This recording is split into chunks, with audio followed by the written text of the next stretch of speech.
जाते मिले समाज सब पावे निज पद जे निज भाव सदा सुख निज नो करो प्रकाश कितने भव दुख तणी करे छे सताना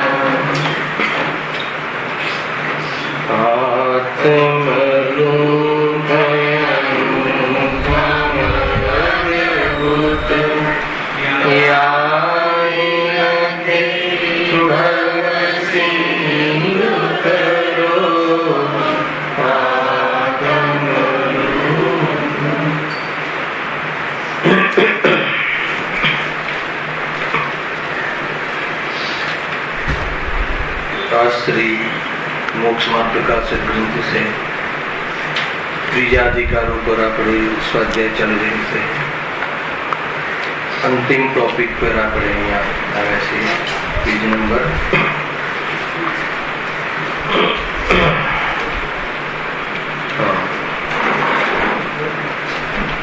73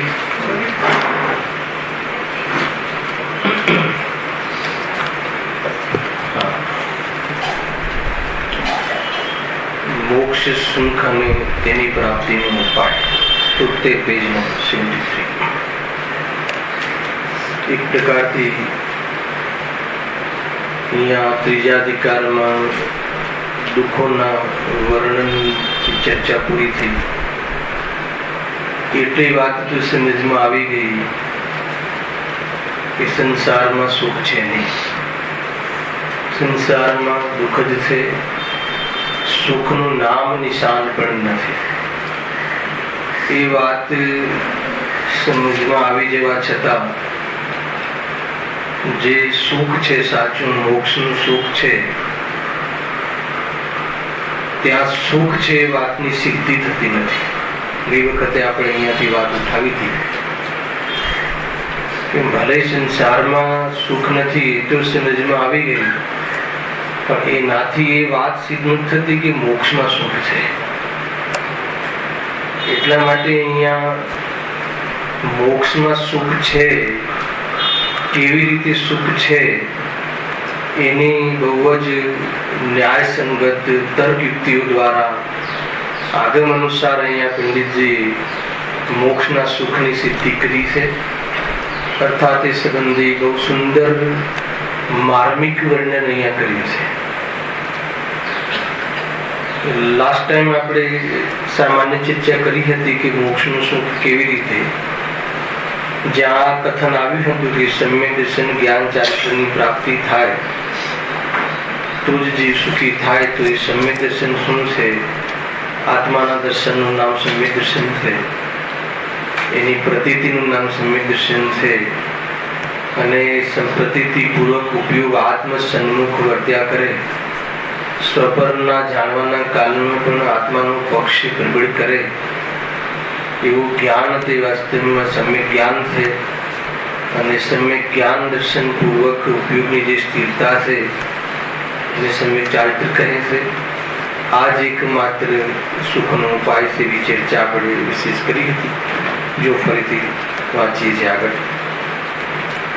હવે જે જીવોને દુઃખોથી છૂટવું હોય તેમને ઈચ્છા દૂર કરવાનો ઉપાય કરવો.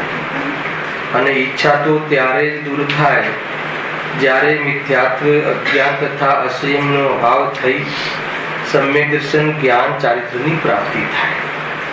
આ 3 પંક્તિની ચર્ચા આપણે લાસ્ટ વ્યાખ્યાનમાં કરી હતી. પ્રકરણ ક્યાંથી ઉઠાવ્યું કે જો હવે જે જીવોને દુઃખોથી છૂટવું હોય, દુઃખોથી છૂટવું હોય તો, ના છૂટવું હોય તો જેમ ચાલે છે બરાબર છે. તો દુઃખોથી છૂટવું હોય તો ઈચ્છા દૂર કરવાનો ઉપાય કરવો. કેમ કે અત્યાર સુધીના પ્રકરણમાં દુઃખના કારણમાં કોનું નક્કી કરાવ્યું? ઈચ્છા. ઈચ્છા જ દુઃખનું કારણ છે. તો એનો અભાવ કરવો તો જીવ સુખી થઈ જાય. આગળ કહે છે ને ઈચ્છા તો ત્યારે જ દૂર થાય. ક્યારે દૂર થાય? કે મિથ્યાત્વ, અજ્ઞાન તથા અસંયમનો અભાવ થાય. એનો અર્થ એ થઈ ગયો કે ઈચ્છાનું કારણ કોણ છે? મિથ્યાત્વ. ઈચ્છાનો જનક કોણ છે? મિથ્યાત્વ. મિથ્યાત્વના કારણે જ કોઈને દૂર હટાવવાની ઈચ્છા કે કોઈને ગ્રહણ કરવાની ઈચ્છા કેમ થાય છે? કેમ કે એમાં મિથ્યાત્વ શું આવે બતાવો. કોઈ બી પદાર્થ ને મેળવવાની ઈચ્છા રહે છે જીવનમાં. આમ મેળવું, આ મેળવું, આ મેળવું. એ ઈચ્છાની પાછળ કઈ દૃષ્ટિ કામ કરે, કયું લોજિક કામ કરે કે એમાંથી મને સુખ મળશે, લાભ થશે, એ મિથ્યા.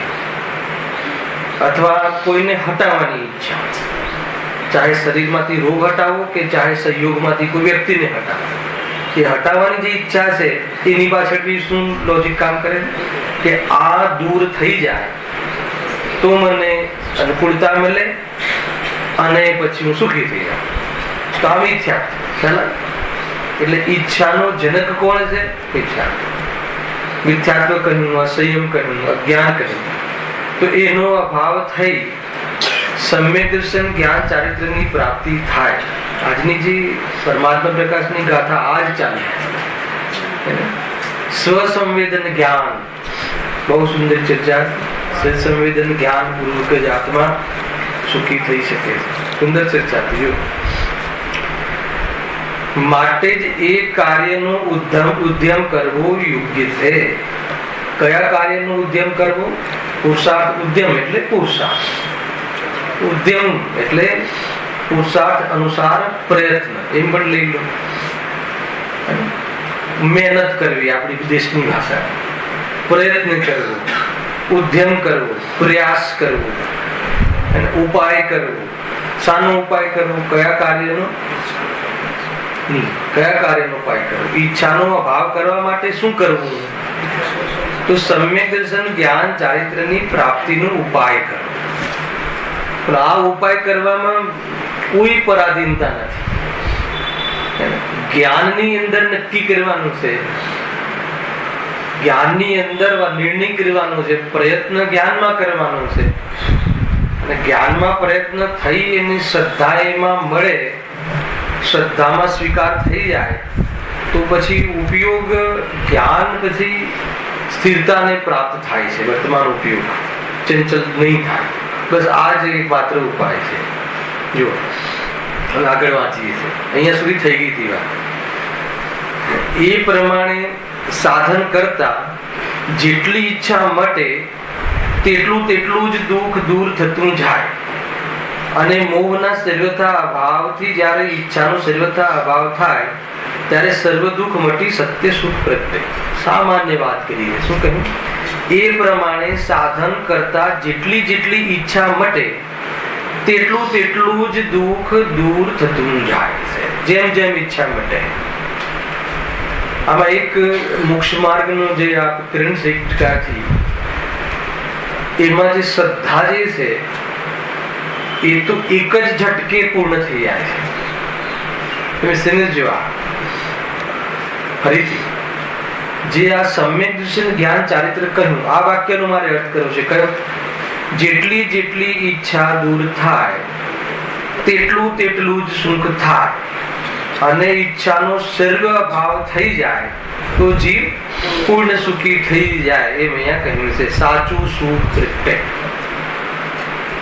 તો સુખના સંબંધમાં જે રત્નત્રય કહ્યું, સમ્યક દર્શન, સમ્યક જ્ઞાન, સમ્યક ચારિત્ર કહો, મોક્ષ માર્ગ કહો, રત્નત્રય કહો, એની એકરૂપતાને મુનિ દશા કહો, બધી એક જ વાત છે.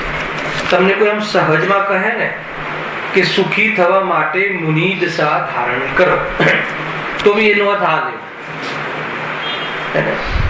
ત્રણ ગુણ જે છે એની આમાં ચર્ચા છે. આત્મામાં અનંત ગુણ છે. આપણે દ્રવ્ય ગુણ પર્યાયની ચર્ચા ચાલશે ને જ્યારે સિદ્ધાંત પ્રવેશિકા વખતે, જેમ સિદ્ધાંત પ્રશ્નોત્તરમાળ વખતે, એ વખતે આ બધી ચર્ચા આવશે. એટલા માટે એ પકડ સમજવા પછી આ બધું બહુ સરસ છે. આત્મામાં કેટલા ગુણ છે? અનંત. સુખ દુઃખ સાથે સંબંધ રાખે એવા કેટલા ગુણ છે? નહીં. સુખ દુઃખ સાથે સંબંધ રાખે એની સાથે 3 જ ગુણ છે. ગુરુદેવ શ્રી અનંત ગુણમાંથી 21 ગુણનું મલિન પરિણમન બતાવ્યું છે. ગણાવ્યા હતા એમને. બાકીના ગુણોનું તો શુદ્ધ પરિણમન થઈ રહ્યું છે. એટલે એમાં તો કોઈ પ્રશ્ન જ નથી. ગુણો જે મલિન પરિણમનના કારણે જીવ સંસારમાં ફરે છે, અને 21 ગુણમાંથી પણ 3 ગુણ સાથે જીવના સુખ દુઃખ સાથે સંબંધ છે. એ કયા? કેમ મારા રત્નત્રી સમજાવવું છે, હમણાં હાલ ચર્ચા કરીશ. ભાઈ કયા 3 ગુણ પકડમાં આવશે? સમ્યક કઈ વાત નહીં.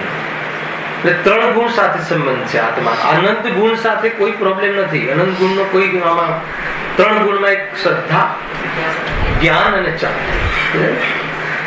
આ 3 ગુણ સાથે સુખનો અને દુઃખનો સંબંધ છે. બરાબર છે? હવે એમાં શ્રદ્ધા ગુણનું કાર્ય શું? શ્રદ્ધા ગુણનું કાર્ય શું? અહમ પણ. બરાબર. જ્ઞાન ગુણનું કાર્ય શું? સંવેદન, જાણો. સંવેદનનું નામ જ જાણો, ફિલિંગ.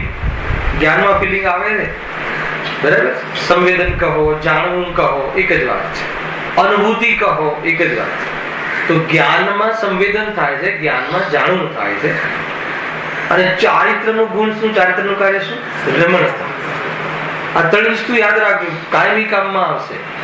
શું કહ્યું 3 કામ? ભાઈ શ્રદ્ધાનું કાર્ય શું?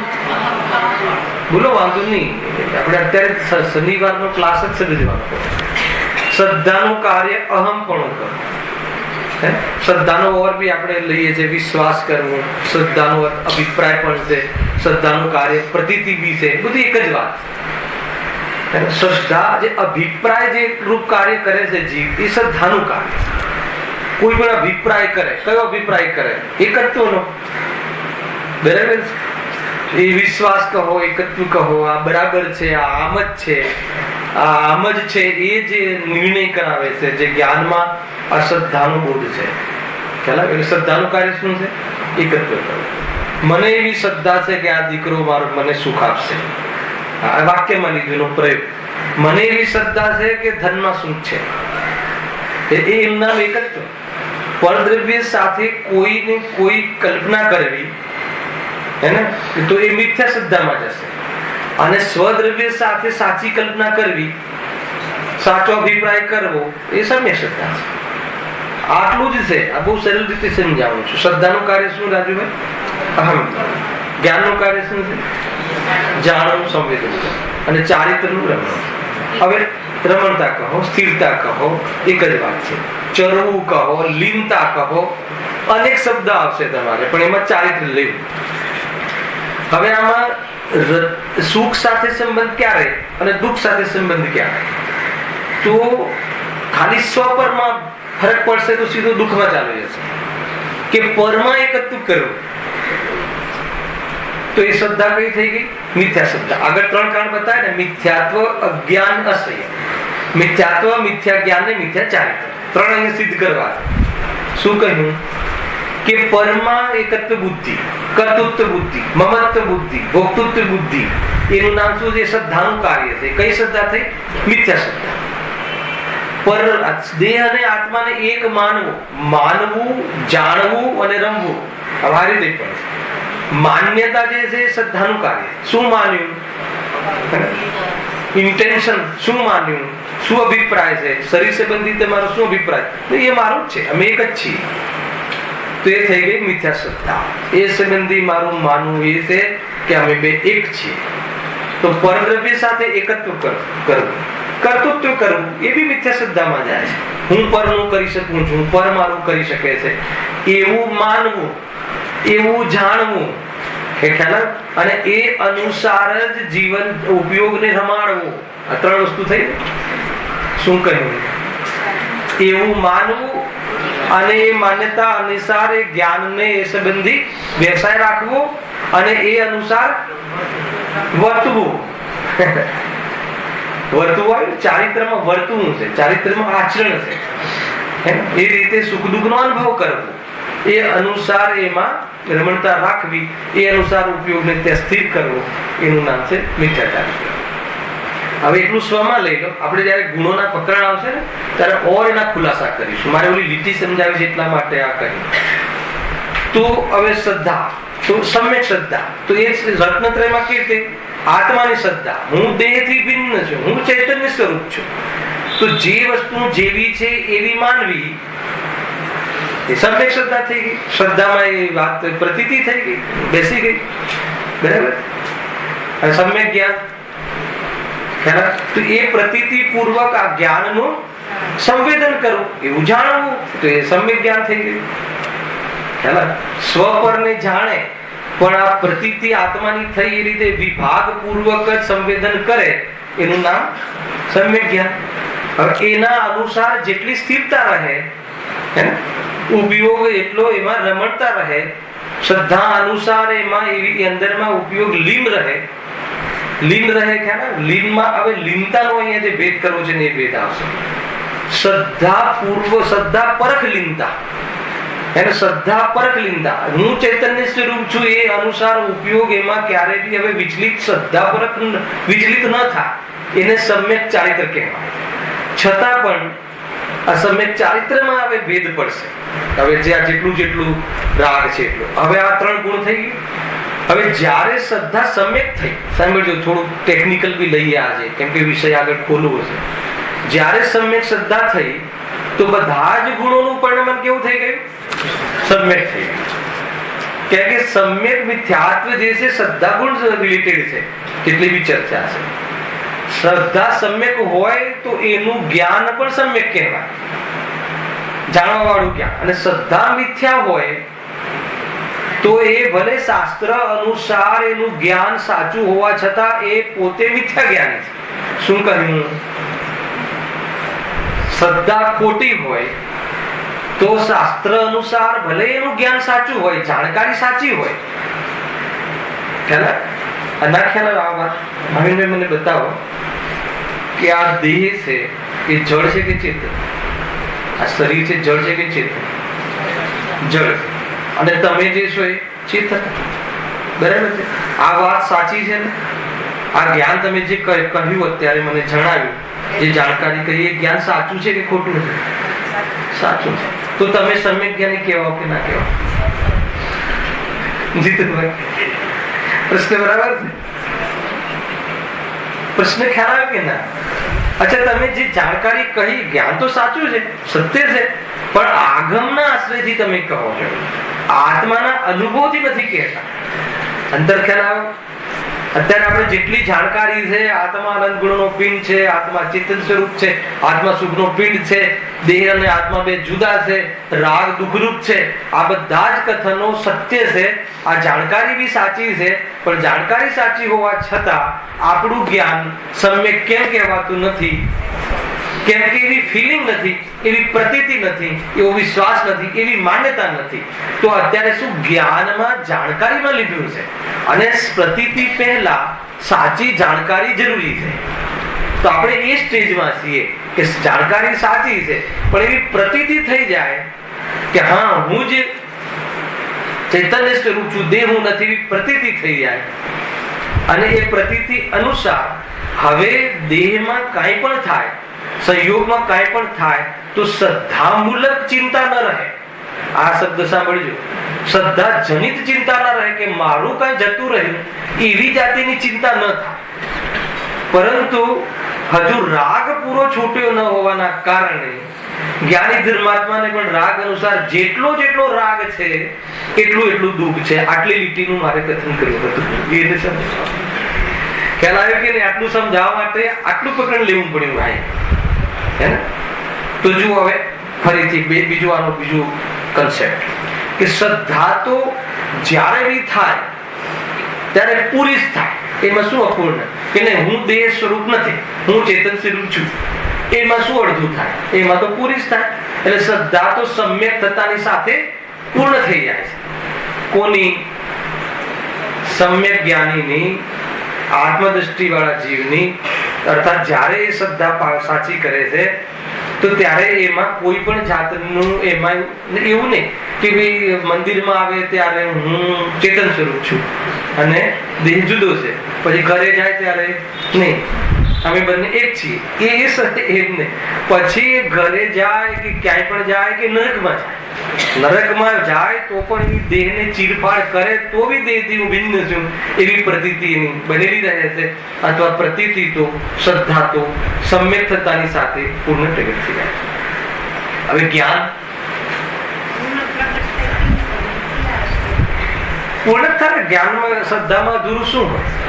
શ્રદ્ધા કાં તો ખોટી હોય કાં તો સાચી હોય. જ્ઞાન સાચું બી હોય અને અપૂર્ણ બી હોય ને પૂર્ણ બી હોય. ચારિત્ર સાચું બી હોય, મિથ્યા બી હોય અને સાચું હોય અને અપૂર્ણ બી હોય. આટલું વાત ખ્યાલ. શ્રદ્ધામાં તો બીજો ભેદ જ નથી પડતો. શ્રદ્ધામાં અપૂર્ણ શ્રદ્ધા કઈ રીતે? અપૂર્ણ શ્રદ્ધા સિદ્ધ કરીને બતાવો. અડધી શ્રદ્ધા, મને અડધી શ્રદ્ધા છે, મને ક્યારેક ક્યારેક શ્રદ્ધા છે, મને કોઈ વાર શ્રદ્ધા છે, એવું થાય શ્રદ્ધામાં? હે, હું એ જ કહું છું ને, અધૂરી શ્રદ્ધા ના હોય એ જ તો કહું છું. હું એ જ સમજાઈ રહ્યો છું કે શ્રદ્ધા તો પૂરી જ થાય એટલે અધૂરી શ્રદ્ધા ના હોય. શ્રદ્ધામાં તો શું છે? કાં તો હા કાં તો ના. શ્રદ્ધામાં બે જ વાત છે, સીધો ધડાકો બસ. કે નહીં હું દેશ સ્વરૂપ છું તો પછી દેશ સ્વરૂપ છું. જ્ઞાનમાં સમ્યક થયા પછી બી પૂર્ણ જ્ઞાન 13મા ગુણસ્થાને થાય. જ્ઞાનમાં પૂર્ણ થવાનો નિયમ 13મા ગુણસ્થાનમાં છે અને ઓછા વચ્ચે રહેવાનો સીધો કોઈ નિયમ નથી. અને સમજો, સમ્યક દ્રષ્ટિનું જ્ઞાન ઓછું હોય અને મિથ્યા દ્રષ્ટિનું જ્ઞાન વધારે બી હોય, પણ છતાં મિથ્યા દ્રષ્ટિનું જ્ઞાન બધું મિથ્યા. સમ્યક દ્રષ્ટિ ઓછું જાણતો હોય તો પણ મોક્ષ માર્ગની અપેક્ષાએ એનું જ્ઞાન સમ્યક. સુખી થવા માટે એટલું જ જાણવું હોય. માની લો કે કોઈ મિથ્યા દ્રષ્ટિ હોય તો શાસ્ત્રનો ઘણો જાણકાર હોય, એનો જે ક્ષૌક્ષમ છે ઉઘાડ ઘણો હોય, અને કોઈ સમ્યક દ્રષ્ટિ હોય તો એને શાસ્ત્રનો જાણકાર એટલું ના હોય, પણ પ્રયોજનભૂત તત્વ સંબંધી જાણકારી પૂરી હોય. પણ જે એ સિવાય જે વિસ્તાર છે જીનવાણીનો અતિ વિસ્તાર છે, એ વિસ્તારનો કોઈ જાણકારી હોવો જોઈએ એવું જરૂરી નથી. ખ્યાલમાં આવે છે કે લાસ્ટ ટાઈમ પૂછ્યું હતું ને બેન, કોઈ સૌધર્મ ઇન્દ્ર કોને પૂછ્યું? હા, સૌધર્મ ઇન્દ્ર સમ્યક દ્રષ્ટિ છે, દ્વાદશાંગનો પાઠી હોય છે. દ્વાદશાંગનું ગણધર જેટલું જ્ઞાન. દ્વાદશાંગના પાઠી કોણ હોય? શુદ્ધ કેવલી. તો ગણધર દેવ શું છે? શુદ્ધ કેવલી છે. એ દ્વાદશાંગના પાઠી હોય છે, શુદ્ધ જ્ઞાનની પૂર્ણતા હોય. તો ગણધર દેવ દ્વાદશાંગના પાઠી હોય, વાત તો કે મને ઘડી ઉતરી. પણ સૌધર્મ ઇન્દ્ર જે દેવગતિનો દેવ, ચોથા ગુણસ્થાન વર્તી જ્ઞાની છે, તો બસ એને જ્ઞાનનો વિશેષ ઉઘાડ છે. દ્વાદશાંગનો પાઠી છે, એ પણ ગણધર જેટલું જ્ઞાન છે. અને આપણે કુંદકુંદ દેવને 5 પરમાગમના જે રચયિતા છે, એમને 12 અંગમાંથી એક અંગનું જ્ઞાન પણ પૂરું નથી. એ તો સૌધર્મ ઇન્દ્ર તો સમ્યક દૃષ્ટિ છે, એક ભાવ અવતારી છે, એક ભાવમાં મોક્ષ થઈ જશે ને. પરંતુ કોઈ એવો જીવ છે કે મિથ્યા દૃષ્ટિ મુનિરાજ છે, એને દ્રવ્યલિંગી સંત છે, દ્રવ્યલિંગી સમ્યક દર્શન નથી, અને 11 અંગ અને 9 પૂર્વનું જ્ઞાન છે. 11 અંગ, 12 અંગમાંથી 11 અંગનું પૂરું, અને 12મા અંગના જે 14 પૂર્વ છે એમાંથી 9 પૂર્વનું જ્ઞાન પૂરું. તો પણ માની લો કે કહે છે કે મિથ્યા દૃષ્ટિ છે, અને એટલું બધું જ્ઞાન કુંદકુંદ દેવ કરતા પણ વધારે જ્ઞાન. ખ્યાલ આવે છે કે? તો જ્ઞાનનું વધારે હોવું કે ઓછું હોવું એની સાથે મોક્ષ માર્ગમાં સુખ સાથે સંબંધ નથી, પણ જ્ઞાનનું યથાર્થ હોવું, જ્ઞાનનું અને સ્વપર ભેદ વિજ્ઞાન પૂર્વક હોવું એ મોક્ષ માર્ગમાં જરૂરી છે. ખ્યાલ આવે કે? એટલે કોઈ જ્ઞાન વધારવાના પક્ષમાં હોય કે નહીં, હું તો આટલું જાણું છું, આટલું જાણું છું, આટલું જાણું છું, એ સાચું જાણે છે, હું ગાયક છું એમ જાણે છે કે ના એટલું જ નથી જાણતું, તો કે કશું જ નથી જાણતું. હું આત્મા છું, હું ચેતન સ્વરૂપ છું. અરે જેના પર્યાયમાં અક્ષરના અનંતવા ભાગનું જ્ઞાન, એવો બટાકાનો જીવ એ પણ પરિપૂર્ણ જ્ઞાયક છે એમ જાણે છે કે ના એમ નથી જાણતું, એ તો તુચ્છ છે અને હું મહાન છું. તો કે એ તું જાણે છે તો કે કશું નથી જાણતું. પહેલા આખું અંતર જાણવાનું આટલું જ હતું કે એટલું હીન જ્ઞાન હોવા છતાં એ જ્ઞાયક તરીકે પરિપૂર્ણ છે, એવો જીવ પણ એમાંથી નીકળી અને કેવલ જ્ઞાની બની અને મોક્ષે જઈ શકે છે. પર્યાયનું આ રીતે જાણવું અને વર્તમાનમાં અલ્પ જ્ઞાન હોવા છતાં એને ગૌણ કરી પૂર્ણ પ્રગટ કરવાનું સામર્થ્ય ધરાવે છે અને એને શક્તિ અપેક્ષાએ જોવો અને એ રીતે જો જોવાની દ્રષ્ટિ અગર આ રીતે જ્ઞાન જો એને થાય તો કહે છે કે તારું જ્ઞાન ધરાવે છે. ખ્યાલ આવે? તો એ રીતે છે. એટલે જ્ઞાનમાં સમ્યક તો બધું જ જ્ઞાન તો સમ્યક જ થઈ ગયું એનું. શ્રદ્ધા સમ્યક થતા જ્ઞાન પણ સમ્યક થઈ ગયું, સમ્યક નામ પામ્યું. જ્ઞાન તો જ્ઞાન જ છે, બાકી જ્ઞાનમાં સીધા સમ્યક ને મિથ્યા કોઈ ભેદ નથી. મિથ્યાત્વના કારણે જ્ઞાન મિથ્યા નામ પામે. ચાહે પછી અત્યારે હું તમને એક એક લીટીની ખોલી ખોલીને વાત કરતું હોય, પરંતુ મારામાં મિથ્યાત્વ ચાલતું હોય તો મારું જ્ઞાન મિથ્યાત્વ છે અને આ જ્ઞાન મારું નથી, આ જ્ઞાન તો આગમનું છે અને આગમ અનુસાર મારી જાણકારી આગમ અનુસાર બરાબર છે અને જાણકારી અનુસાર તમને કહું છું. સમજમાં આખી વાત આવી છે ભાઈ. જ્ઞાની ધર્માત્માઓ ક્યારે હું દાવો નથી કરતા કે આ મારી વાત છે, હે ને? ગુરુદેવ શ્રી તો જ્ઞાની હતા તો પણ કહે કે આ તો અનંત ભગવાનની વાત છે, મુનિ ભગવંતોની વાત છે. મુનિ ભગવંત કહે કે આ તો તીર્થંકરોની વાત છે, એમ કહે સમયસર. આ મારી વાત નથી, હે ને? કેવલી ભણીદા એમાં આવે છે. તો આ તો કેવલી ભગવાને કહ્યું છે, આ તો સર્વજ્ઞ ભગવાને ભાખ્યું છે, એમ કહીને ગાથા લખે. સર્વજ્ઞ ભગવાન શું કહે કે આ તો વસ્તુનું સ્વરૂપ છે. બોલો, કોઈ બી જીવ અહંકાર નથી કરતું. જ્ઞાની ધર્માત્મા આખું સ્વરૂપ. વાત ક્યાં આવી કે શ્રદ્ધા તો એક જ ધડાકે કાં તો સમ્યક કાં તો મિથ્યા. જ્ઞાનની અંદર જે થઈ જાય તો સમ્યક શ્રદ્ધાની સાથે જ સમ્યક થઈ જાય, પરંતુ એનો જે વિકાસ છે એ વિકાસ એની જે પૂર્ણતા છે એ 13મા ગુણસ્થાને થાય છે અને બાકી નીચેના ગુણસ્થાનોમાં એના વિકાસનો કોઈ નિયમ નથી. ચોથા ગુણસ્થાન વાળાનું જ્ઞાન વધારે હોય અને 7મા ગુણસ્થાન વાળા મુનિરાજનું જ્ઞાન ઓછું પણ હોય, પણ એની સાથે સુખનો સંબંધ નથી. છતાં સુખી કોણ વધારે તો કે મુનિરાજ વધારે. ચોથા ગુણસ્થાન વાળો ભલે બધું જ જાણતો હોય છતાં પણ સુખી તો કે સુખની સાથે કોને સંબંધ છે? વિતરાગતા, રાગના અભાવને સંબંધ. તો જેટલો રાગ માટે. હવે ચારિત્રમાં કેવું થાય છે કે ચારિત્રમાં તો નિયમ છે કે સમ્યક ચારિત્ર થઈ ગયા પછી, હે ને? સાંભળજો, સમ્યક ચારિત્ર થઈ ગયા પછી એના જે અભાવનો જે ક્રમ છે એ ફિક્સ છે. ખ્યાલ?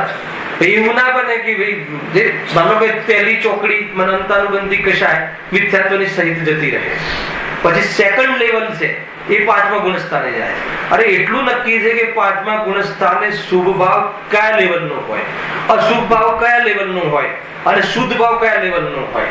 ત્યાં આ વાત ચાલુ થઈ જશે. આપણે ભણ્યા હતા ને ક્લાસમાં એ, હા નહીં, એ ક્લાસમાં નવકાર મંત્રમાં ભણેલા ક્લાસમાં શુદ્ધ ભાવ અશુદ્ધ ભાવ, જીવના ભાવના બે ભેદ, શુદ્ધ અને અશુદ્ધ, અશુદ્ધના બે ભેદ, શુભ અને અશુભ. ખ્યાલ? તો ગ્રસ્ત જીવનમાં 5મ ગુણસ્થાનમાં હોવા છતાં જેટલી કસાય છે એને એટલું દુઃખ છે. કેટલી કસાય છે? 2 ચોકડી અભાવ, હે ને? બીજી ચોકડીનો અભાવ થઈ ગયો છે એટલું તો સુખ છે. અને જેટલી કસાય બાકી છે, 2 ચોકડી બાકી છે 4 ચોકડી પ્રમાણે, હે ને? હવે આ 4 ચોકડીનું અહીંયા મેં બહુ લીધું છે ભાઈ, હે ને? હવે જયારે ક્રમથી આવશે ત્યારે આવશે. આ તો સામાન્ય વાત છે. પછી ત્રીજી ચોકડી મુનિરાજને 3 ચોકડી એ ભાવ, એ લેવલ નો ભાવ, એટલું સુખ છે. ને જે સંજલન કસાય મુનિરાજને પણ જેટલું છે એટલું એમને દુઃખ છે મુનિરાજ. અને 4 ચોકડીનો ભાવ થઈ ગયો છે, સંપૂર્ણ કસાયનો ભાવ થઈ ગયો છે એટલો અર્જન પરમાત્મા પૂર્ણ સુખી છે, સિદ્ધ ભગવાન પૂર્ણ સુખી છે. આટલી વાત મારે કરવી હતી. જો આ લીટી પર આવજો ક્યાં આવે. હવે એ પ્રમાણે સાધન કરતા આ રત્નત્રય તો ધારણ કરી લીધું, સમ્યક દર્શન, સમ્યક જ્ઞાન, સમ્યક ચારિત્રની પ્રાપ્તિ તો કરી લીધી, પણ ચારિત્રમાં જે વિકાસ થવો જોઈએ તો જેટલો દુઃખ કસાય છે એટલું દુઃખ છે. સાધન કરતા જેટલી ઈચ્છા મટે તેટલું જ દુઃખ. દૂર થતું જાય અને મોહના સર્વથા અભાવથી જ્યારે ઈચ્છાનો સર્વથા અભાવ થાય ત્યારે સર્વ દુઃખ મટી સત્ય સુખ પ્રગટે છે. આટલો ખ્યાલ આવે? આ કયા ગુણસ્થાન? સત્ય સુખ, પૂર્ણ સુખ. કયું ગુણસ્થાન આવ્યું પ્રભુભાઈ? 12મું ગુણસ્થાન. મતલબ અહીંયા મોહનો અંકુર પણ નથી રહ્યો. જ્યાં અંકુર મોહ તણો, એક અંકુર હે અંકુર એક નથી મોહ તણો રહ્યો જ્યાં અજ્ઞાન અંશ વળી ભસ્મ થયો જ્યાં. આ બે વાત આવી. આમ શું કહે? એક અંકુર, મોહનો અંકુર પણ, અંશ પણ ન રહ્યો. પછી અજ્ઞાન અંશ વળી ભસ્મ થયો જ્યાં, વળી ભસ્મ થયો જ્યાં. તો અજ્ઞાન અંશ એટલે શું? એ કયું અજ્ઞાન? ઔદિક અજ્ઞાન, અલ્પતા. અલ્પતાનો અભાવ થઈ અને 13મું ગુણસ્થાન, એની ચર્ચા હવે આવે. જો વળી જ્યારે જ્ઞાનાવરણ દર્શનાવરણ અંતરાયનો અભાવ થાય ત્યારે ઈચ્છાના કારણ રૂપ સાયુષમિક જ્ઞાન દર્શનનો વા શક્તિહીનપણાનો પણ અભાવ થાય છે અને અનંત જ્ઞાન દર્શન વિજયની પ્રાપ્તિ થાય છે. અહીંયા કોણ આવી ગયું? અહીંયા સુધી અરિહંત પરમાત્મા આવી ગયા. ખ્યાલ? અહીંયા 13મું ગુણસ્થાન થઈ ગયું. સાંભળજો, ચર્ચા કરીએ છે. મને ખ્યાલ પણ છે કે તમને એટલો ખ્યાલ નહીં પણ આવ્યો. ચર્ચા કરીએ. જો ફરીથી એ પ્રમાણે સાધન કરતા જેટલી ઈચ્છા મટે તેટલું દુઃખ દૂર થતું જાય. ત્યાં સુધી ખબર પડી. પછી અને મોહના સર્વથા અભાવથી ચારે ચોકડીનો અભાવ થઈ ગયો તો ઈચ્છાનો સર્વથા અભાવ થાય ત્યારે સર્વ દુઃખ મટી સત્ય સુખ પ્રગટે, એટલે અતિન્દ્રિય સુખ, પૂર્ણ સુખ પ્રગટ થઈ ગયું. તો આ પૂર્ણ સુખ પ્રગટ થઈ ગયું જે મુનિરાજને હજુ એ અલ્પજ્ઞ છે, જ્ઞાન અપૂર્ણ છે અને સુખ પૂર્ણ છે. સુખની સાથે કોને સંબંધ છે? જ્ઞાનને કે રાગને? જેટલો આપણે કેટલી વખત આ લઈએ છીએ કે ઈચ્છા તીવ્ર હોય તો દુઃખ ઘણું, ઈચ્છા મંદ હોય તો દુઃખ ઓછું, અને ઈચ્છાનો અભાવ હોય તો સુખ પૂર્ણ. ખ્યાલ? તો અહીંયા ઈચ્છા કહો, રાગ કહો, કષાય કહો, મોહ કહો, એક જ વાત છે. બરાબર છે? તો અહીંયા મોહનો સંપૂર્ણ અભાવ થઈ ગયો. હજુ જ્ઞાન કેવું છે મુનિરાજનું? અપૂર્ણ જ્ઞાન. હજુ જ્ઞાનાવરણીય કર્મ, દર્શનાવરણીય કર્મ અને અંતરાય કર્મનો ઉદય છે. એમને હાલ ઉદય છે પણ બંધ નથી. ઉદય ચાલુ છે, આગળ બાંધેલા છે, તો હજુ જ્ઞાન એમને પરિપૂર્ણ પ્રગટ થયું નથી અહીંયા સુધી. અચ્છા, આવી અવસ્થા કેટલો કાળ રહે? અંતર્મુહૂર્ત કાળ, વધારે નહીં. 48 મિનિટનું મુહૂર્ત હે ને? એક મુહૂર્તમાં કેટલો કાળ? 48 મુહૂર્ત. પાણી ગાળવાની જે વિધિ છે, પાણીની જે શુદ્ધતાની વિધિ છે, એની સાથે આ મુહૂર્તને સંબંધ છે. ખ્યાલ? એ 48 મિનિટ તમે પાણી ગાળો ને, ચીનુભાઈ, પાણીનું તમે જે મતલબ સ્વચ્છ કરો, ગાળો, ગાળવાની વાત છે, ગરમ નહીં. તો 48 મિનિટ સુધી પ્રાસુક રહે છે. પછી 48 મિનિટ પછી પાછું અર્ગણ થઈ જાય. ખ્યાલ? 48 મિનિટ સુધી રહે. હવે એ પાણીને તમે જો 3 ઉબાલ આવે એટલું ઉકાળી દો તો 24 કલાકની મર્યાદા, 24 કલાક સુધી એમાં કોઈ જીવની ઉત્પત્તિ થતી નથી. પણ 24 કલાક પછી એમાં જબરજસ્ત જીવની ઉત્પત્તિ થાય. ખ્યાલ? ઘણા લોકો શું કરે કે પછી 24 કલાકની પ્રમાણે પાણી તમે બનાવી દો, પછી બહુ વધારે બધા બનાવી દીધું હોય તો પછી તમને એમ લાગે આ તો ગરમ જ છે ને, આ તો ઉકાળેલું જ છે ને, તો કહે છે કે નહીં 24 કલાક પછી વધારે અશુદ્ધ થઈ જાય અને 24 કલાક સુધી પછી એને ગળવાની જરૂર નથી રહેતી. અને જો એ પાણીને થોડું ઓછું, અર્થાત તો એમાં કોઈ એવી પદાર્થ નાખી દેવામાં આવે, લવિંગ કે એની પર્યાય બદલાઈ જાય, પર્યાય એટલે ટેસ્ટ બદલાઈ જાય, તો એ પાણીની મર્યાદા 6 કલાક. ખ્યાલ? અને 6 કલાક પછી એ પાણી પાછું અડવા લાયક રહેતું નથી. હવે જેટલી જરૂર હોય એટલું પાણી બનાવવું તમારે, વધારે નહીં બનાવો. આ બધું છે શું કરે ચંડાની ક્યાંથી વાત નીકળી? આ તો અંતર મુહૂર્ત મારે સમજાવવું હતું ને. તો મુહૂર્તમાં કેટલી મિનિટ આવે? 2 ઘડી. 24 મિનિટની 1 ઘડી, 48 મિનિટ એટલે 2 ઘડી. તો એ 2 ઘડી 48 મિનિટનું મુહૂર્ત હોય છે. ચરણાની યોગને નો આચરણ સંબંધી જ્યારે વાત આવે ત્યારે મુહૂર્ત પકડવું. અને અંતર મુહૂર્ત જ્યારે હું વારંવાર બોલું છું ને શબ્દ અંતર્મુહૂર્ત એટલે શું? આ મુહૂર્તની અંદર જેટલા વિભાગ પડે અને એક સમય પછી અને એક સમય ઓછો કરો 48 મિનિટમાં, એક સમય પછી જેટલા ભેદ પડે, કેટલા ભેદ પડે? અસંખ્યાત ભેદ પડે. હમણાં પાણીમાં તો એક ભાઈ ક્લિપ આવેલી, બધા પાસે આવી બી હશે. હમણાં વર્તમાનમાં સાયન્સે એક પાણીના ટીપાને 1 લાખ જેટલું પહોળું કર્યું, 1 લાખ ક્ષેત્ર, એનું 1 લાખ જેટલું થાય એટલું એને ડેવલપ કર્યું, મોટું કર્યું કોમ્પ્યુટરમાં. અને એમાં જે જીવો બતાડ્યા છે, એક અરગણ પાણી, કોઈ આ જૈન ધર્મની વાત નથી, અજૈન લોકો, વૈજ્ઞાનિકોએ બી આવું સિદ્ધ કર્યું. શું સિદ્ધ કર્યું? પાણીનું એક અરગણ પાણીનું અંશનાચલ, અરગણ પાણીનું એક ટીપું લીધું, એક ટીપું લઈને એને ડેવલપ કર્યું, 1 લાખ જેટલું ક્ષેત્ર મોટું થાય વિભાગ, એનું 1 લાખ વાર મલ્ટીપલ થાય એટલું એને વાઇડ કર્યું, વિડ્થ કર્યું, પહોળું કર્યું. તો એમાં જે જીવો જે દેખાયા આપણને એમ લાગે કે આટલા બધા જીવો, અને અલગ અલગ પ્રકારના જીવો. કંઈક હમણાં વોટ્સએપ પર ચાલી રહી છે, ખ્યાલ આવે કે નહીં? તો એ વિજ્ઞાન પણ કહે છે. આપણે ત્યાં તો પહેલાથી જ લખેલું છે, આપણે ત્યાં તો કોઈ નવી વાત નથી, પરંતુ આપણને ખબર નથી, ને ખબર હોય તો પ્રમાદ ગણવું છે, આળસ ગણી છે, એ ધ્યાન રાખવું જોઈએ. તો અંતર્મુહૂર્તની જે વાત કરી હતી, તો એમાં કોઈ બી અંતર્મુહૂર્ત લઈ લો, યથાયોગ્ય અંતર્મુહૂર્ત, એમાં 2 મિનિટનું બી અંતર્મુહૂર્ત હોઈ શકે, 1 મિનિટનું બી અંતર્મુહૂર્ત હોઈ શકે, 1 મિનિટના કેટલાક ભાગ કરી નાખો એ બી અંતર્મુહૂર્ત હોઈ શકે. એ અંતર્મુહૂર્તની વાત છે. અંતર્મુહૂર્ત કેમ લેવું પડ્યું?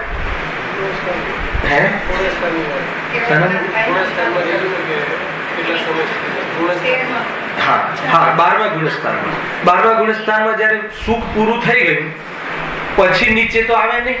પછી એકવાર રાગનો અભાવ થઈ ગયો, ક્ષય થઈ ગયો, એ કર્મનો પણ ક્ષય થઈ ગયો, મોહનીય. એટલે હવે કોઈ પાછા સંસારમાં આવવાના નથી, હવે કોઈ કશાય આવવાના નથી. પણ એવી પોઝિશન પણ અંતર્મુહૂર્ત કાલ રહે છે. હવે અંતર્મુહૂર્તમાં 48 મિનિટ પૂરી નહીં, કોઈ અંતર્મુહૂર્ત લઈ લો, જે પણ થાય યોગ્ય અંતર્મુહૂર્ત, બરાબર છે. હવે એ અંતર્મુહૂર્ત પછી સીધું શું થઈ જાય છે? જ્ઞાનાવરણીય, દર્શનાવરણીય અને અંતરાય. જ્ઞાનમાં આવરણમાં નિમિત્ત બનવા વાળા જ્ઞાન દર્શનમાં જ્ઞાનાવરણી, દર્શનાવરણી, અને અંતરાય કર્મ એ વીર્યમાં નિમિત્ત બનવા વાળો, સ્ફુરાયમાં ન થવા દેવા વાળો અંતરાય કર્મનો પણ અભાવ, નિમિત્ત પ્રધાન શૈલી છે, એનો અભાવ થઈ જાય છે. એ પછીના કથામાં લખી. વળી જયારે જ્ઞાનાવરણ, દર્શનાવરણ, અંતરાયનો અભાવ થાય ત્યારે ઈચ્છાના કારણ રૂપ, અહીંયા શું લખ્યું છે વાંચો જરા. સાયુક્ષમિક જ્ઞાન દર્શનનો વા શક્તિહીનપણાનો પણ અભાવ થાય છે. આ શું લખ્યું? ઈચ્છાના કારણ રૂપ સાયુક્ષમિક જ્ઞાન દર્શન. સાયુક્ષમિક એટલે અલ્પ જ્ઞાન, સાયુક્ષમિક જ્ઞાન એટલે અપૂર્ણ જ્ઞાન, અને ક્ષાયિક જ્ઞાન એટલે પૂર્ણ જ્ઞાન. સાયુક્ષમિક દર્શનાવરણીય, જ્ઞાનાવરણીયના કર્મનો ક્ષયોક્ષમ થાય છે, અને જે જ્ઞાનનો ઉગાડ થાય છે એ જ્ઞાન કેવું કહેવાય? ક્ષયોક્ષમિક જ્ઞાન, ક્ષયોક્ષમ જ્ઞાન. એ અર્થાત ક્ષયોક્ષમ એટલે અલ્પ જ્ઞાન, ઓછો ઉઘાડ, ઓછું જાણવું થાય છે, ઓછા પદાર્થોનું જાણવું થાય છે. એક. અને બીજું શું થાય છે કે અહીંયા લખ્યું ને, વા શક્તિહીનતા. શક્તિહીનતા એટલે શું? કે શક્તિ પણ ઘણી હીન છે, વધારે જાણી શકે એવી શક્તિ પણ નથી. તો આ પરિસ્થિતિ છે. આ પરિસ્થિતિ ઈચ્છાને શું કરતી હતી? ભડકાવતી હતી. ક્યારે? જ્યારે મોહ હતો ત્યારે. જ્યારે મુનિરાજને મોહ હતો, જ્યારે મુનિરાજને રાગ હતો, જ્યારે મુનિરાજને જાણવાની ઈચ્છા હતી, ત્યારે આ હીન જાણવાની, ઓછું જાણવાની જે પરિસ્થિતિ, એને ક્ષયોક્ષમિક જ્ઞાન, એમાં શું બનતું હતું? દુઃખમાં, આકુળતામાં નિમિત્ત બનતું હતું. અને શક્તિ પણ ઓછી હતી, એટલે શક્તિ ઓછી હોય એમાં પણ આકુળતા ઘણી રહે. તમારે બધું જાણવું હોય પણ તમારા જ્ઞાનની શક્તિ ઓછી હોય તો શું થાય? આકુળતા થાય. પછી માનો કે તમારે બધું જાણવું હોય પણ જ્ઞાન ઓછું હોય તો બી વધારે જાણવાની ઈચ્છાના કારણે આકુળતા થાય. આ ક્યારે થતું હતું? જ્યારે રાગ હતો ત્યારે. હવે આ મુનિરાજને એમને રાગનો તો અભાવ થઈ ગયો. હવે શું થયું? પરંતુ અભાવ થાય ત્યારે ઈચ્છાના કારણરૂપ સાંગક્ષમિક જ્ઞાન દર્શનનો વા શક્તિહીનતાનો પણ અભાવ થાય. આજે પૂર્વમાં જે નિમિત્ત બનતું હતું એને સાંગક્ષમિક જ્ઞાન દુઃખમાં ઈચ્છામાં નિમિત્ત બનતું હતું અને એમાં હીનતા હતી શક્તિની, એની પણ આ સુખ પૂર્ણ પ્રગટ થઈ ગયા પછી એનો પણ શું થઈ જાય છે? અભાવ થઈ જાય છે. તો કઈ રીતે અભાવ થયો? શું પુરુષાર્થ કર્યો? એને બહુ બધી ચર્ચાઓ છે. ત્યાં શુક્લ ધ્યાનનો બીજો પાયો ચાલે છે 12મા ગુણ સ્થાનમાં. હવે એ બધી ડિટેલમાં હાલ નથી છે, એ બધા ક્લાસના વિષયો છે, ધ્યાન રાખજો. અને ઘણા વિષયો મારા ખ્યાલમાં છે, જીનવાણીના જે વિષયો છે ખ્યાલમાં, એટલે કયા ભણવા જોઈએ એ ખ્યાલમાં છે. અને બાકી તો જીનવાણીના અનુસાર આપણે ચર્ચા કરીશું. હા, એટલે સાંગક્ષમિક જ્ઞાન દર્શનમાં શક્તિહીનતાનો પણ અભાવ થાય છે. એ તો એના અભાવમાં શું પ્રગટ થયું? અનંત જ્ઞાન, અનંત દર્શન અને અનંત વીર્યની પ્રાપ્તિ થાય છે.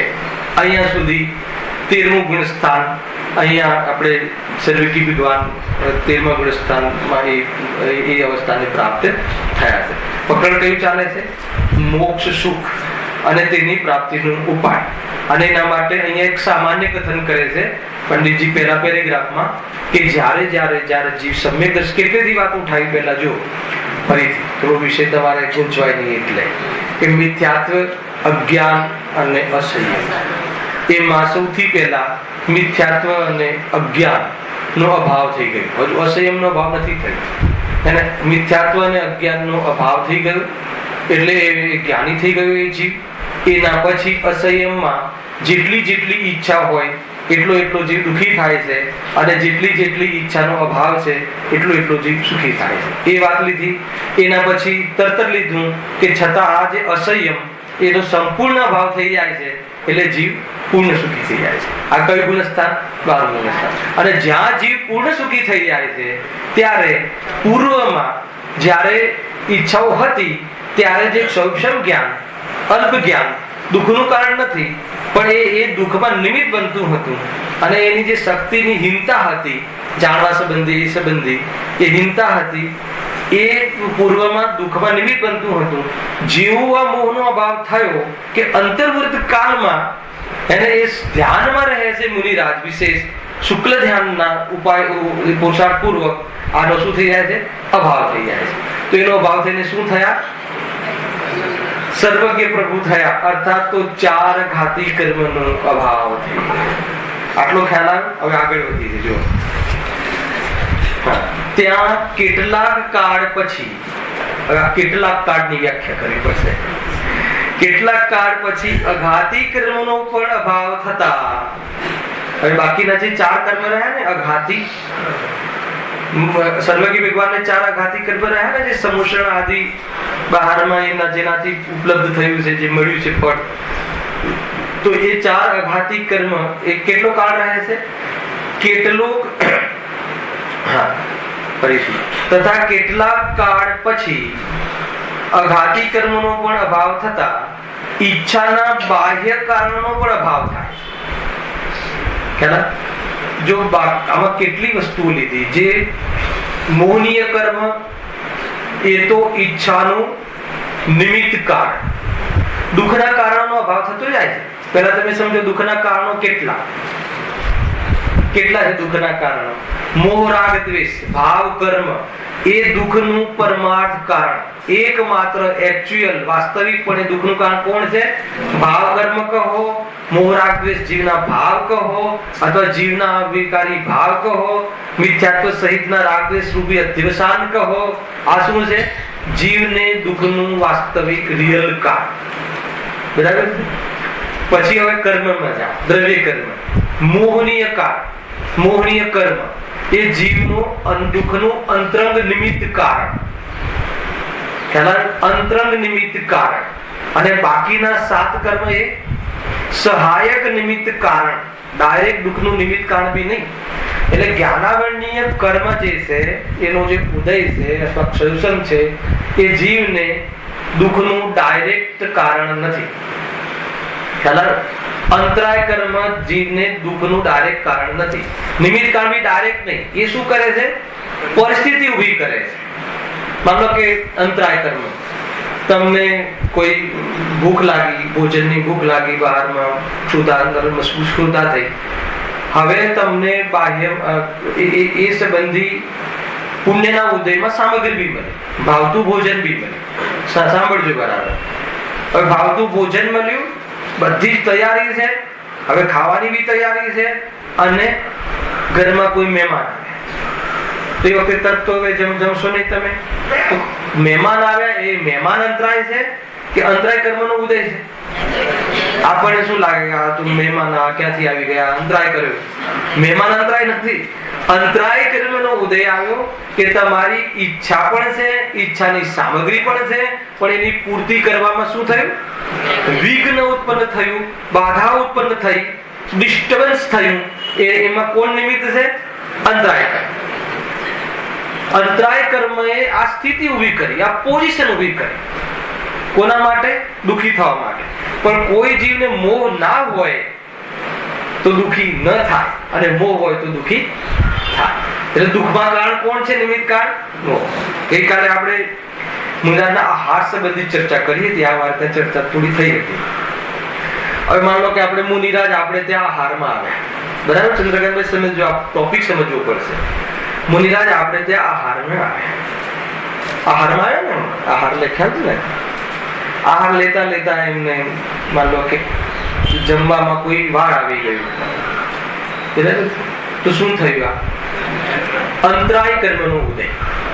ભોજનનો વિકલ્પ આવ્યો, એ મોહ, ઈચ્છા, અને ભોજનની ઈચ્છા થઈને ભોજનની વ્યવસ્થા બહારમાં મળી, એ પુણ્યનો ઉદય. પણ જ્યાં ભોજન કરવા ગયા ત્યાં અંતરાય કર્મનો ઉદય આવ્યો કે એના ભોજનની શુદ્ધતા ન દેખાય, તો અંતરાય કર્મનો ઉદય આવ્યો, બરાબર? હવે અંતરાય કર્મનો ઉદય આવ્યો એ તો આપણે પોષણ કહીએ, પણ ત્યાં મુનિરાજ દુઃખી થયા કે ન થયા? કેમ ના થાય? અંતરાય આવે, વાત સાચી. અંતરાય તો આવ્યો ને, પરિસ્થિતિ તો બની, પણ એ અંતરાયનું વેદન નથી કરતા. કેમ? કેમ કે એમને કોઈ ઈચ્છા જ નથી. એમને હવે ઈચ્છા જે હતી ભોજનની એ તો નીકળી ગઈ, અને હવે કેમ મને અંતરાય આવ્યો એવી જાતિનો વિકલ્પ એમને આવતો નથી, એટલે દુઃખી થતા. સાંભળજો, હવે જે આહાર આપનાર છે, જે દાતા, આહાર દાતા, આપણે આહાર આપવા વાળા છીએ. હવે આપણને અંતરાય આવ્યો તો આપણે બી આહાર આપવાની જે ઈચ્છા હતી, તો એ કાર્યમાં શું થયું? અંતરાય કર્મનો ઉદય આવ્યો. હવે આપણે દુઃખી થશું કે નહીં થઈએ? કેમ? હા, તરત જ હા પાડી દે. કેમ કે આપણને ત્યાં અરતિ ભાવ, અને આમ થઈ ગયું, વિઘ્ન આવી ગયું, આવું નતું બનવું જોઈતું, ધ્યાન રાખવું જોઈતું હતું, એને અંતરાય આવી ગયો, અને આવી પોષણ નથી થવી જોઈતી, તો એવી જાતિની અંદરમાં અરતિ ભાવ, દ્વેષ ભાવ, અણગમાનો ભાવ એ ઉત્પન્ન થઈ ગયો. તો અંતરાય કર્મનો ઉદય બંનેને આવ્યો હોવા છતાં એક વ્યક્તિ દુઃખી થાય છે અને એક વ્યક્તિ દુઃખી થતો નથી. એનું કારણ કોણ? મોહ. મોહ હોય તો દુઃખી થવાય, મોહ ના હોય તો દુઃખી ના થવાય. ભલે બહારમાં ગમે તેવી રચના કરે કર્મ ઉદયમાં આવીને, પરંતુ મારે અંદરમાં મોહ જ ના હોય તો એ દુઃખમાં નિમિત્ત બનતો. એટલે બાકીના 7 કર્મ તો મોહનીય કર્મના સપોર્ટેડ છે. ખ્યાલ આવ્યો કે નહીં?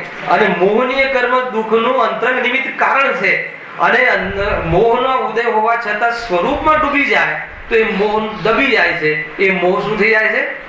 ઉપશમ થઈ જાય છે, અથવા નષ્ટ થઈ જાય છે, અને જીવ સુખી થઈ જાય છે. આખી વસ્તુ છે ને, આખી આ પોઝિશન છે.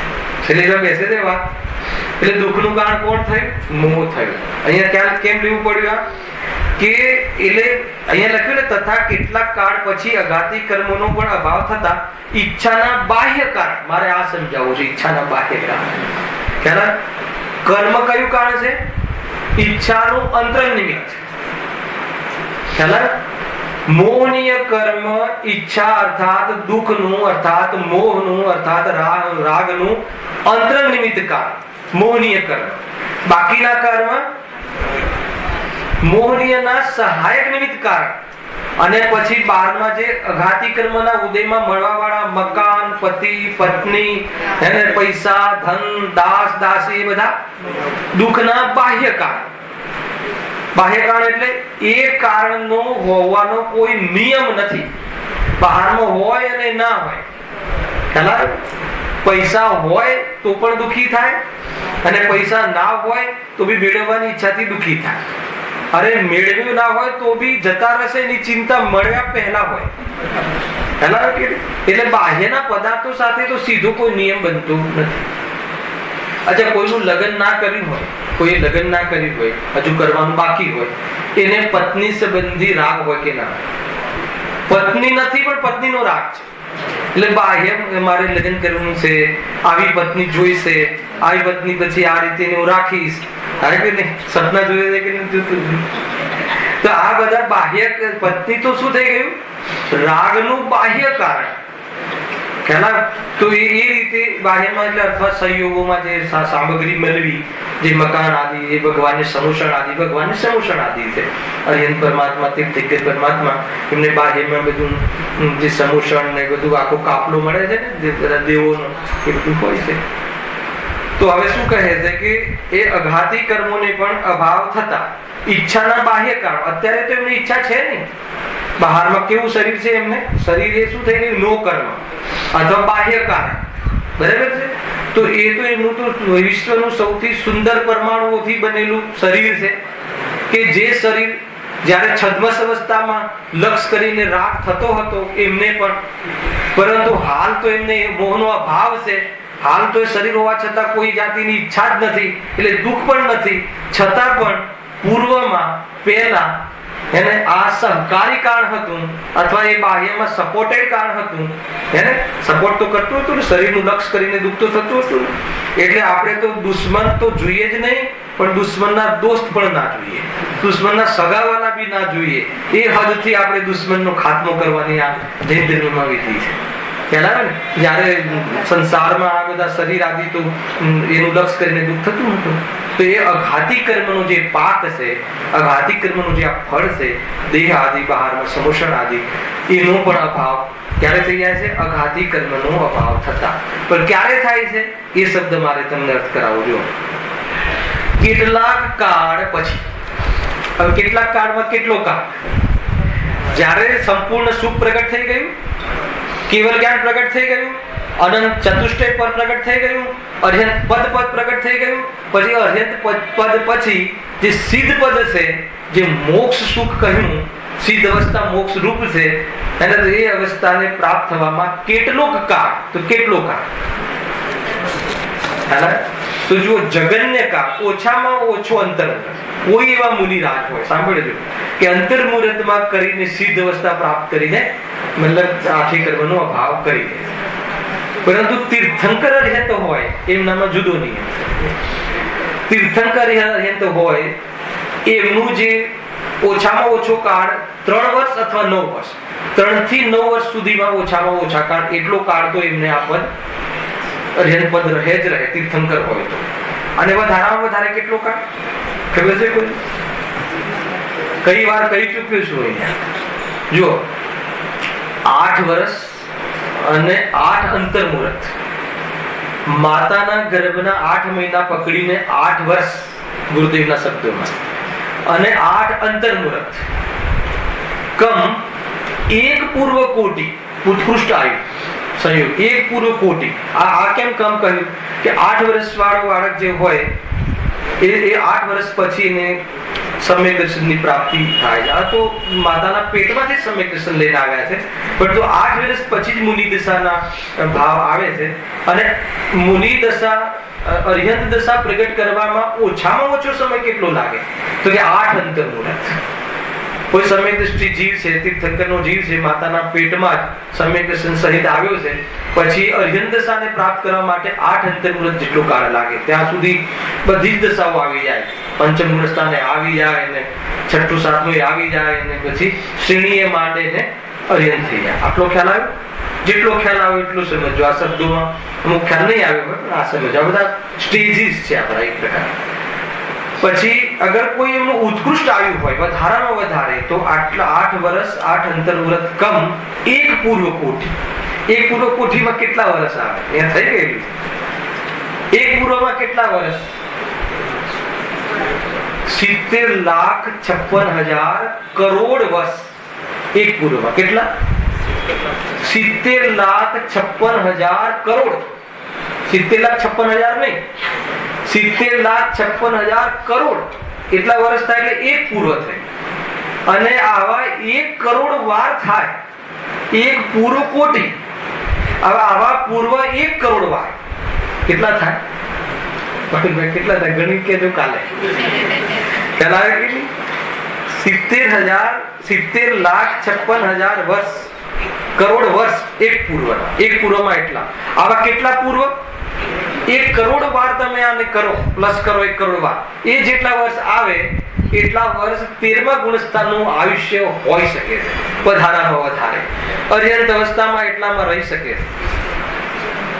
અરે એમની સાથે દીક્ષા લીધેલા કેટલાય જીવો હલાવે કે નહીં, એમના જ સમોષણમાં જેવી વાણી ખરે એટલામાં તો મોક્ષે જતા રહે. અને આ અર્યંત પરમાત્મા આટલા વર્ષ ત્યાં રહે. દરેકનો અલગ અલગ પુરુષાર્થ હોય, પણ ભાવ મોક્ષ થઈ ગયો તો એટલો કાળ અહીંયા કહ્યું, એટલા કાળે જો. તથા કેટલાક કાળ પછી આમાં જેને જે કાળ લાગુ પડે, જેને જેટલું આયુષ્ય હોય, આ આયુષ્ય પ્રમાણે છે. આમાં કોઈ પુરુષાર્થ નથી ચાલતો અને એમાં કોઈ જીદ ના ચાલે કે નહીં હું મતલબ પ્રથમ તીર્થંકર ચતુર્થ કાળનો અને હું પહેલા જતો રહું કે નહીં, તમારે 83 લાખ પૂર્વ રહેવાનું છે. એટલું હતું ને, 1 કરોડ પૂર્વ પૂરું નતું એનું 83 લાખ પૂર્વ. આદિનાથ ભગવાનનું 84 લાખ પૂર્વ એટલે 16 લાખ પૂર્વ એનું ઓછું. તો એટલા પૂર્વ એટલે કેટલા વર્ષ થયા? પણ વિચાર તો કરો. હે એમના સમોષણમાં કેટલાય જીવો પહેલા મોક્ષે જતા રહે, એમનાથી વિચાર તો કરો. તો આ તો પોતપોતાને પુરુષાર્થને અનુસાર છે. છતાં ત્યાં એમને ભાવ મોક્ષ થઈ ગયો, પૂર્ણ અનંત સુખી છે. પરંતુ આયુષ્ય એટલું લઈને આવ્યા છે તો એ આયુષ્ય ઓછું કરે કે આ કરે કે એમને કોઈ પેલું કાલ મરણ ને એવું બધું તીર્થંકરના જીવને થતું નથી. જેટલું આયુ લઈને આવે એટલું પૂરું લેવાનું છે, ફાઇનલ છે એમને. અને એટલે કોઈ એવી જાતિની વ્યવસ્થા નથી. પુરુષાર્થ પૂરો થઈ ગયો, પણ જે આયુષ્યની જે વ્યવસ્થા છે, કર્મ થિયરી છે, એ કર્મ થિયરી પ્રમાણે એમને પણ એટલા વર્ષ ત્યાં રહેવું પડે છે. અને એના પછી અઘાતી કર્મનો અભાવ થઈ અને સાદી અનંતકાલ માટે સિદ્ધ વ્યવસ્થામાં એ પણ જે પહોંચી જતા. પરંતુ જેવી કાનૂન લાગુ પડતો હોય તો એમના માટે કોઈ અલગ કાનૂન તીર્થંકર છે એટલે, અને આપણા માટે અલગ કાનૂન એવું નથી. એ જેટલા વર્ષ રહેવું હોય એમને કોઈ તીર્થંકરને સમુદ્ઘાત પણ થાય. સમુદ્ઘાત કેવી ખ્યાલ છે કે જ્યારે એમને માની લો કે આયુ કર્મ કરતા બીજા કર્મોની સ્થિતિ વધારે હોય તો એવી પોઝિશનમાં શું થાય? હવે ભોગવવું તો પડે જ. પુણ્ય હોય તો પુણ્ય બી ઉદયમાં તો આવવું પડે જ. હવે આયુ કર્મ ઓછું હોય અને બીજા કર્મની સ્થિતિ વધારે હોય તો કેવી રીતે મેચિંગ થાય? એ તો પછી પાછા આવવાના નથી, તો બાકીના કર્મનું શું થશે? તો એ આયુ કર્મ જ્યારે પૂરું થાય એ સમયમાં એ સમુદ્ઘાત કરે છે. સમુદ્ઘાત કરે એટલે આત્મા મૂળ દેહ જે છે એને છોડ્યા વગર એના આત્માના પ્રદેશો અને ત્રણેય લોકમાં પથરાઈ જાય. ખ્યાલ આવે કે આવું સ્વરૂપ થાય. અને એ વખતે જે બાકીના કર્મોની સ્થિતિ જે છે એ આયુ જેટલી સ્થિતિ થઈ જાય. અને જેવું આયુ સમાપ્ત થયું અને બધા કર્મોનો અઘાતી કર્મોનો નાશ થઈ જાય. આ બધી પ્રક્રિયા છે. આમાં કોઈ પુરુષાર્થ નથી કરવાનો, આ તો જાણકારી છે. આ તમને જાણકારી નહીં હોય ને તો બી આમ થઈ જશે. અને કેવલ જ્ઞાની થઈ જશે તો જાણકારી થશે. ખ્યાલ આવે કે એટલે ચિંતા નહીં કરવી. કોઈ બી અર્જન્ટને એમ નથી થતું કે મારા સમોષણની રચના કોણ કરશે. એ તો પોતાનામાં મગન રહે છે. બાકી બધી વ્યવસ્થા પુણ્ય પ્રમાણ ઓટોમેટિક થાય છે. એટલે શું આનાથી શું સમજવું? બહારની ચિંતા નહીં કરવી, પોતાના આત્મામાં રહેવું. જેટલા ભાવ તમારે અહીંયા આપણે રહેવાનું થશે એની વ્યવસ્થા કર્મ ઓટોમેટિક કરશે.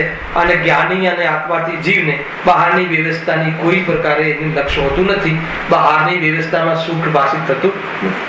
કર્મ પ્રમાણે એની કામ ચાલ્યા કરે, હું મારું કામ કર્યા કરું. તો આ પ્રમાણે જ્યારે સ્વરૂપમાં લીનતાનો પુરુષાર્થ થાય છે ત્યારે જે કામ આગળ થાય છે એ પ્રમાણે જો અહીંયા સુધી આવે. તથા કેટલાક કાળ પછી અઘાતી કર્મોનો પણ અભાવ થઈ થતા ઈચ્છાના બાહ્ય કાળનો પણ અભાવ થાય છે.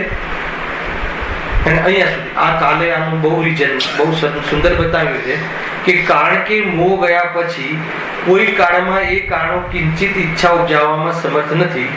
મોહના અસ્તિત્વમાં જે કાળ હતા તેથી તેને કાળ કહ્યા. આની ચર્ચા મેં કરી લીધી. ફરીથી જુઓ, તથા કેટલાક કાળ પછી અઘાતી કર્મોનો પણ અભાવ થતા ઈચ્છાના બાહ્ય કારણોનો પણ અભાવ થાય. બાહ્ય કારણ એટલે શું? સમોશરણ, શરીર આદિનો પણ અભાવ થાય. કેમ? કારણ આપ્યું. કારણ કે મોહ ગયા પછી કોઈ કાળમાં એ કારણો કિંચિત ઈચ્છા ઉપજાવવામાં સમર્થ નથી. મોહ તો જતો રહ્યો તો કઈ ઈચ્છા કરાવતા નતા, પણ મોહના અસ્તિત્વમાં જે કારણ હતા એને કારણ કેમ કહ્યા ઈચ્છાના? કે જ્યારે મોહ હતો ત્યારે એક નિમિત્ત કારણ બનતા હતા, તેથી તેને કારણ કહ્યા. પણ તેનો પણ અભાવ થતા તે સિદ્ધ પદને પ્રાપ્ત થાય છે. આ મોક્ષની દશા, આ સુખની દશા એ સામાન્ય ચર્ચા કરી. હવે આવા સિદ્ધ ભગવાન જે એક એક કર્મ કેવી રીતે અભાવ કરે છે અને એમાં થતા દુઃખને કેવી રીતે મટાડે છે એની ચર્ચા, વિશેષ ચર્ચા આપણે કાલે કરીશું. સહજાનંદ